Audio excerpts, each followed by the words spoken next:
What's up, kid folk? It's RJ Young. I am not on a step mill. Here with Fox Sports, and I want to talk about National Signing Day and my takeaways. And we got to start with Nick Saban, who put together the greatest recruiting class of all time. You might not know anything about the industry-generated 247 Sports composite, but know this. Alabama put together a score of 327.91, which is higher than Urban Meyer's 2010 Florida Gators class, which was at 324.62, which is better than that 2017 class that won 2 national championships. Yeah, at 323.87. Guys like Najee Harris, Tua Tagovailoa, and Mac Jones were in that class. In this 21 class, we have the bones of what could be even better. 7 5-stars in this class, 20% of the 5 stars available in this cycle, and Nick Saban continues to be legend. Which leads me to takeaway number 2 here, and that is Ohio State is building like Alabama has built, all right? The way I put this into perspective is not that Ohio State has the number 2 recruiting class in the country. It's not that they signed 5-star quarterback Callum McCord or 5-star all-everything Travion Henderson. It is that they have a depth chart that has the kind of talent that can lead them to compete with Alabama because they're not transferring, okay?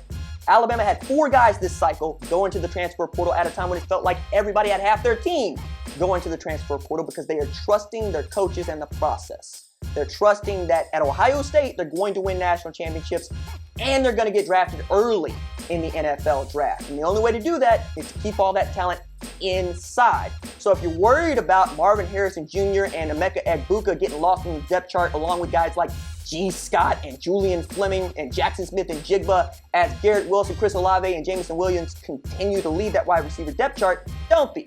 Because that's how you get good. And that's how you win national championships. Which leads me to takeaway number 3. You got to get Ohio State's level, Alabama's level, if you want to compete with them for national championships.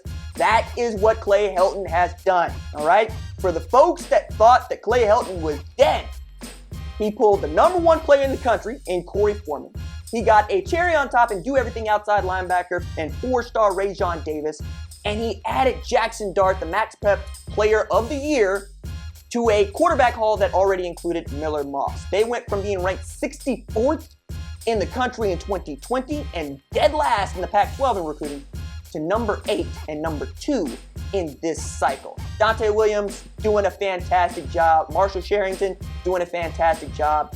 USC ought to be in position to not only compete once again for the Pac-12 championship, but to go head-to-head with Oregon for a shot at the college football playoff, which leads me to takeaway number 4, okay? JT Tuimoloau is giving you a glimpse of the future. You'll notice he is the top uncommitted and unsigned prospect left in this entire thing called the 2021 cycle. Number 3 player according to the 247 Sports composite, coming out of Eastside Catholic in Washington. The man is still considering Washington. He's considering USC. He's considering Alabama. He's considering Ohio State, among others. But he wants to take a visit. He's never been to Columbus, Ohio, and he hasn't been to Tuscaloosa in 2 years. So why not wait until we're in this thing called the pandemic no longer, and then take a visit, right? Take your officials, get to know some coaches, see some facilities, see what these programs are made of. And if you don't have to sign a national letter of intent, why would you? That's what a financial aid agreement allows for. You sign a national letter of intent, you're bound to that school for 1 year. And there's no such thing as a 4-year scholarship. They have to renew that thing every year. You sign a financial aid agreement, the university is on the hook for all of what they said they're going to give you. And you can sign as many of those as you want. So you get to be the free agent, taking a look around at other places and really settling on where you want to play college football, which is wildly important around December and January when the college football coaching carousel, otherwise known as the multi-million-dollar centrifuge, gets to spinning. And then, my favorite takeaway. Y'all is old. I'm old, okay? We all old. And I know that we're old because I'm about to read you a list of names that you know, but you don't know, okay? Rutgers signed Todd Bowles Jr. Yeah.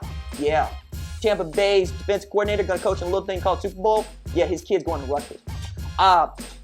Nolan Rucci, 5-star offensive tackle, going to Wisconsin. His daddy Todd, yeah, NFL vet, you know him. Rocco Spindler, going to Notre Dame. Yeah, his dad, NFL vet, Mark Spindler. Yeah, that's how old you are. My favorite in here, right? Jeremiah Trotter Jr. signed with Clemson 2021. Yeah, his daddy all-pro, NFL. Jeremiah Trotter, you know him, coming out of Philly.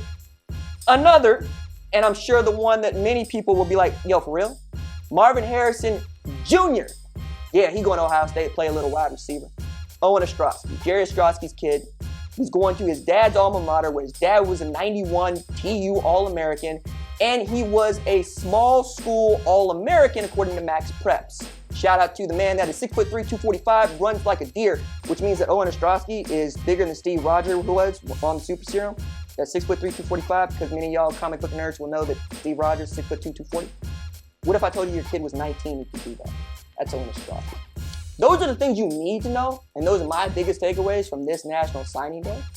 And yeah, we'll see you. Deuces. Hey, thanks for watching. If you enjoy that clip, make sure you click subscribe somewhere down here.